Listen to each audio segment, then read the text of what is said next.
ఇప్పుడు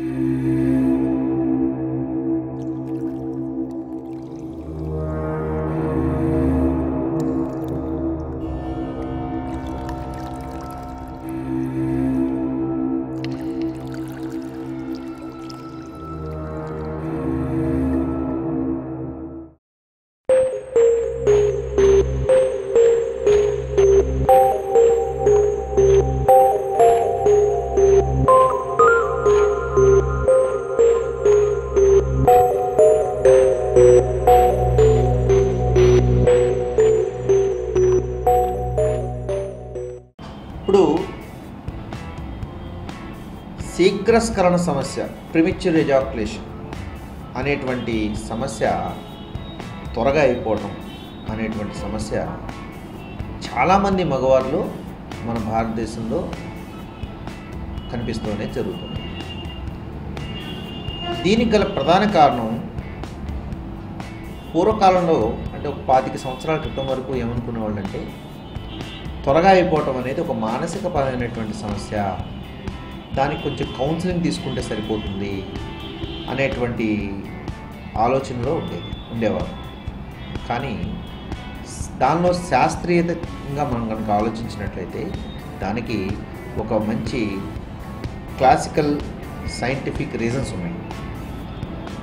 అవి శారీరకపరమైనటువంటి కారణాల వల్ల కూడా శీఘ్రస్ఖలన సమస్య వస్తుందని శాస్త్రీయంగా ఆధారపూరితమైనటువంటి స్టాటిస్టిక్స్ మనకు ఇప్పుడు లభిస్తున్నాయి.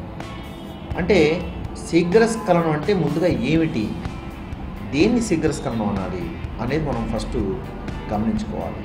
చాలామంది మగవారిలో ఉన్నటువంటి అపోహ కానివ్వండి, ఒక భావన కానివ్వండి ఏంటంటే ఎంతసేపు చేయాలి అని వాడికి ఒక డెఫిషన్ అంటూ ఉండదు. ఇంతసేపు చేయాలి, ఇంతసేపు చేస్తే మనం మంచిగా ఉన్నట్టు, ఇంత తక్కువ చేస్తే మనం శీఘ్రస్ఖలన సమస్యతోనో లేదంటే అంగస్తంభ సమస్యతోనో బాధపడుతున్నట్టు అనేటువంటి ఒక అవగాహన అనేది చాలామంది పెద్దవారికి కూడా ఈ యొక్క అవగాహన అనేది లేకుండా ఉండటం అనేది మేము చూస్తున్నాం. శీఘ్రస్ఖలన సమస్య అంటే శాస్త్రీయంగా ఎవరైతే మగవారికి అంగప్రవేశానికి ముందే స్ఖలనం అయిపోవటం కానీ, లేకపోతే అంగప్రవేశం జరిగిన తర్వాత 1 నిమిషం లోపే స్ఖలనం అయిపోవటాన్ని కానీ శీఘ్రస్ఖలనం అని అంటారు. అంతేగాని ఎవరైతే మగవారు 2 నుంచి 3 నిమిషాలు అంగప్రవేశం తర్వాత మంచిగా శృంగారంలో పార్టిసిపేట్ చేసేటువంటి పరిస్థితి ఉన్నటువంటి మగవారు నార్మల్గా ఉన్నట్లే లెక్క. వారికి ఇంకా పట్టుత్వం పెంచుకోవడానికి కావాలంటే మెడికేషన్స్ కానీ లైఫ్ స్టైల్ కానీ మార్చుకోవటం వల్ల ఇంకొంచెం బెటర్ పర్ఫార్మెన్స్ ఇవ్వడానికి అవకాశం ఉంటుంది. ఎవరైతే మగవారు శీఘ్రస్ఖలనంతో అతిగా బాధపడుతూ ఉంటారో వాళ్ళకి ఖచ్చితమైనటువంటి చికిత్సలు, కౌన్సిలింగ్ 2 అవసరం వస్తాయి.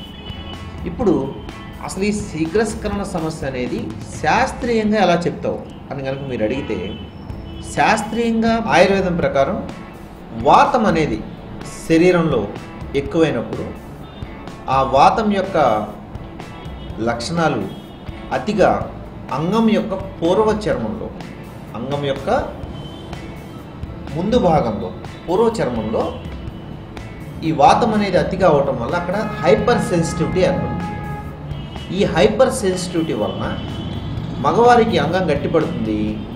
అంగప్రవేశం చేయడానికి ఎప్పుడైతే వారు ముందుగా ఇలా పట్టుకుంటారో వెంటనే అక్కడున్న హైపర్ సెన్సిటివ్ వలన బ్రెయిన్ నుంచి వచ్చినటువంటి కమాండ్స్ వీక్ అవటం, బ్రెయిన్కు ఉన్నటువంటి ఆ కమాండ్ ఏదైతే ఉంటుందో ఆ కమాండ్ లోపించడం వలన ఇక్కడ హైపర్ సెన్సిటివిటీ వలన త్వరగా అయిపోతుంది, వెంటనే ఎజాక్యులేషన్ అనేది అయిపోతుంది. సో ఇది ముఖ్యమైనటువంటి కారణం ఆయుర్వేదం ప్రకారం.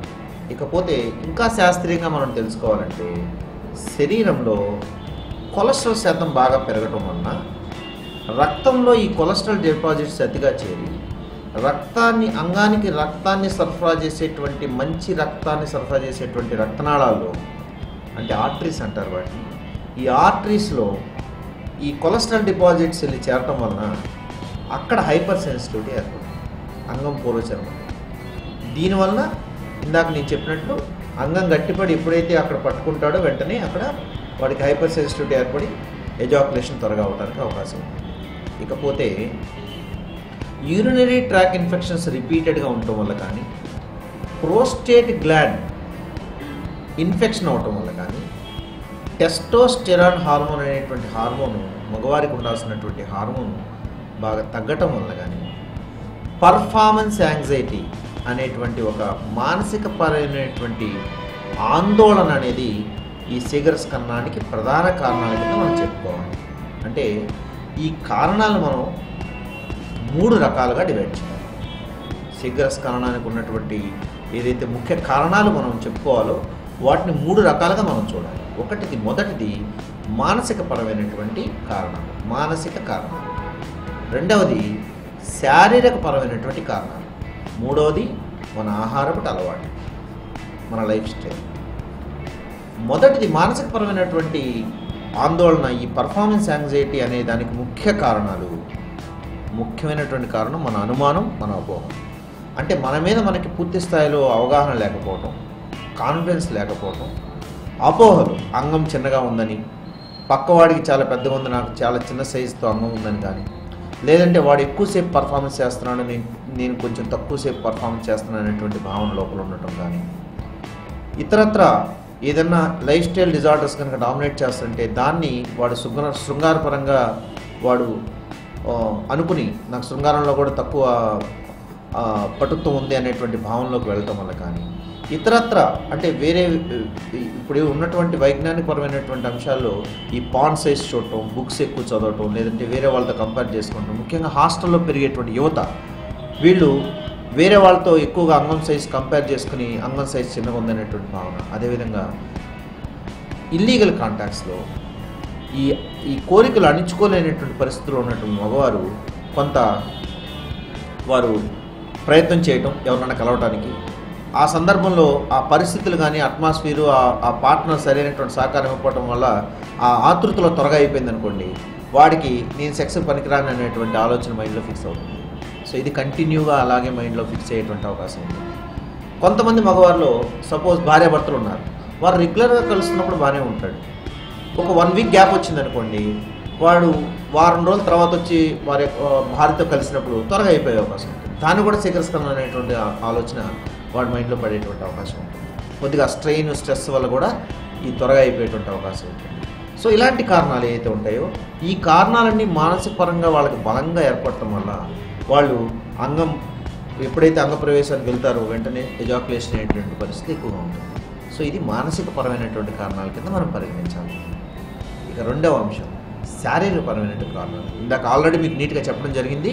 శారీరక పరమైనటువంటి కారణాల్లో హార్మోన్ సమస్యలు కానీ, అంటే టెస్టోస్టెరాన్ హార్మోన్ తగ్గటం, లైఫ్ స్టైల్ డిజార్డర్స్ అయినటువంటి సర్వైకల్ స్పాండిలోసిస్ కానీ, లంబార్ స్పాండిలోసిస్ కానీ, ఐబిఎస్ ఇరిటబుల్ బౌల్ సిండ్రోమ్ అనేటువంటి ఒక పేగుల్లో వచ్చేటువంటి ఇన్ఫెక్షన్, సో దీనివల్ల కానివ్వండి, లేకపోతే ఈ పైల్స్, ఫిస్టులా వీటి వల్ల కానివ్వండి, శరీరంలో అతిగా కొలెస్ట్రాల్స్ పెరగటం వల్ల కానివ్వండి, రక్తనాళాల్లో అంగానికి రక్తాన్ని సరఫరా చేసేటువంటి రక్తనాళాల్లో థిక్నెస్ పెరగటం వల్ల కానివ్వండి, రక్తంలో తేడా రావటం వల్ల కానివ్వండి, యూరినరీ మూత్రకోశ సమస్యలు ఎక్కువగా రిపీటెడ్గా అవటం వల్ల కానీ, సెక్సువల్లీ ట్రాన్స్మిట్ డిసీజ్ అంటే లైక్ ఈ గనేరియా కానీ, సిఫిలిస్ కానీ, హెర్పిస్ సింప్లెక్స్ వైరస్ అనేటువంటి ఇన్ఫెక్షన్స్ అతిగా ఉండటం వల్ల కానీ, ఎగ్జిమా, ఇంగ్యూనల్ రీజియన్లో ఎక్కువగా ఎగ్జిమా అనేటువంటి అంటే ఎక్కువ స్కిన్ ఇన్ఫెక్షన్స్, చెమట ఎక్కువగా ఉండటం వల్ల టెస్టికల్స్ దగ్గర బాగా ఇన్ఫెక్షన్ రావటం, సో దీనివల్ల కానివ్వండి, సో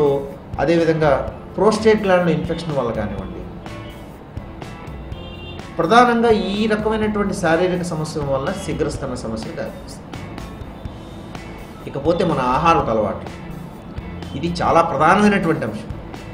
ఈ ఆహారపు అలవాట్లో మొదటగా మనం తెలుసుకోవాల్సింది జంక్ ఫుడ్స్ మనం అవాయిడ్ చేయాల్సిన అవసరం ఉంటుంది. దానివల్ల ఇందాక నేను చెప్పినటువంటి శారీరక అంశాలు ఏవైతే ఉన్నాయో వాటిలన్నిటికీ మన ఆహారపు అలవాట్లే ముఖ్య కారణాలు. శారీరక కారణాలు ఏవైతే మనం చెప్పుకుంటున్నామో వాటన్నిటికీ ప్రధాన కారణం ఈ మన యొక్క లైఫ్ స్టైల్. అదేవిధంగా మానసిక పరమైనటువంటి కారణాలు ఏవైతే ఉన్నాయో ఈ మానసిక కారణాలు ఏవైతే ఉన్నాయో ఆ ఎమోషన్స్ వల్ల హార్మోన్ ఇంబ్యాలెన్స్ అవడానికి అవకాశం ఉంటుంది. చాలామందికి తెలియదు, మన ఎమోషన్స్ మన మానసిక పరమైనటువంటి పరిస్థితికి లింక్ అయి ఉంటాయి అన్నమాట. అంటే హార్మోన్స్కి ఎమోషన్స్కి లింక్ ఉందండి. ఇది చాలామందికి తెలియదు. మానసిక పరమైనటువంటి ఆందోళన ఎక్కువైనప్పుడు ఖచ్చితంగా శరీరంలో వాతం అనేటువంటిది ఇంక్రీజ్ అవడానికి అవకాశం ఉంటుంది. మరి ఆ వాత రోగమే ఈ శీఘ్రస్ఖలనం. ఇకపోతే ఈ లైఫ్ స్టైల్ ప్రాబ్లమ్స్ వచ్చేసరికి లైఫ్ స్టైల్ ప్రాబ్లంలో ముఖ్యంగా ఆహారపు అలవాట్లలో మనం తీసుకునేటువంటి ఆహారం ఏదైతే ఉంటుందో సమతుల్యమైనటువంటి ఆహారం లేకపోవడం, అంటే వెజిటబుల్స్ కానీ ఫ్రూట్స్ కానీ మాంసాహారం కానీ ఏ టైంలో ఎప్పుడు తినాలి ఎలా తినాలి అనేటువంటి అవగాహన లేకపోవడం. ఇప్పుడున్నటువంటి మారుతున్న సమాజంలో ఈ సాఫ్ట్వేర్ వాళ్ళకి శీఘ్రస్ఖలనం సమస్య చాలా ఎక్కువగా వస్తుంది. అంటే ఆడ్ టైమ్స్లో భోజనం చేయడం కానివ్వండి, వారికి సరైనటువంటి వ్యాయామం లేకపోవటం వల్ల కానివ్వండి, అదేవిధంగా వారికి ఉన్నటువంటి అలవాట్లు ఏవైతే ఉన్నాయో ముఖ్యంగా దానిలో స్మోకింగ్ కానీ ఆల్కహాల్ కానీ డ్రగ్స్ కానీ ఇవి చాలా ఎక్కువగా ప్రభావం చూపిస్తాయి. దానిలో ప్రధానంగా అతి ముఖ్యమైనటువంటి అలవాటు, ఒక డాక్టర్ని ఎప్పుడో కలుసుంటావు, ఎప్పుడైనా బ్యాక్ పెయిన్ కానీ నెక్ పెయిన్ వస్తే ఇదిగో పలానా ట్యాబ్లెట్ వేసుకోమంటే అదే వాడతాం. లేదంటే సొంత వైద్యం, అప్పుడు నాకు యాంటీబయాటిక్ పనిచేస్తుంది కదా ఇప్పుడు మళ్ళీ అదే యాంటీబయాటిక్ కంటిన్యూ చేస్తూ ఉంటాం. లేకపోతే ఒక గ్యాస్ట్రిక్ ప్రాబ్లం సంబంధించినటువంటి ఎప్పుడైనా ఒక డాక్టర్ పెంటాప్రోజోల్ ర్యాంటాక్ ఇలాంటిది ఏమన్నా రాశాడు అనుకోండి, మీరు లైఫ్ టైం ఆ పెంటాప్రోజోల్ ర్యాంటాక్ పొద్దునపూట వేస్తూనే ఉంటారు. ఈ యాంటాసిడ్స్ పెంటాప్రోజోల్ లాంటివి కానీ ఈ యాంటాసిడ్స్ వాటెవర్ ఎలాంటి యాంటాసిడ్ అయినా శీఘ్రస్ఖలన సమస్యకి దారి చేస్తున్నట్టు మనం శాస్త్రీయంగా నిరూపితమైంది. స్టెరాయిడ్స్ కానీ యాంటీబయాటిక్స్ కానీ అతిగా వాడటం వల్ల సెక్స్ శృంగార సమస్యలు రావడానికి ఎక్కువ ఆస్కారం ఉందనేది మనకి శాస్త్రీయంగా నిరూపితమైనటువంటి అంశం. సో కాబట్టి సొంత వైద్యం మానుకోండి, చాలా ఇంపార్టెంట్. అదేవిధంగా ఈ లైఫ్ స్టైల్లో ఎలాంటి మార్పులు తీసుకురావడం వల్ల శీఘ్రస్ఖలన సమస్య నుంచి బయటికి రావచ్చు అనేది చిట్కాల రూపంలో నెక్స్ట్ ఎపిసోడ్లో మనం చెప్పడం జరుగుతుంది. అదేవిధంగా దీనికి సంబంధించినటువంటి పూర్తి స్థాయి చికిత్సలు ఎలా ఉన్నాయి, ఈ చికిత్సలు తీసుకోవడం వల్ల మీరు ఏ రకంగా బయటకు రావచ్చు అనేది మనం నెక్స్ట్ ఎపిసోడ్లో తెలుసుకోబోతున్నాం. అదేవిధంగా ఈ శీఘ్రస్ఖలన సమస్య వల్ల ముఖ్యంగా భార్యాభర్తలు ఎంత బాధపడుతున్నారు, మగవాడి యొక్క ఆత్మస్థైర్యం ఎంత దెబ్బతింటుంది అనేది కూడా నెక్స్ట్ ఎపిసోడ్లో మనం తెలుసుకుందాం.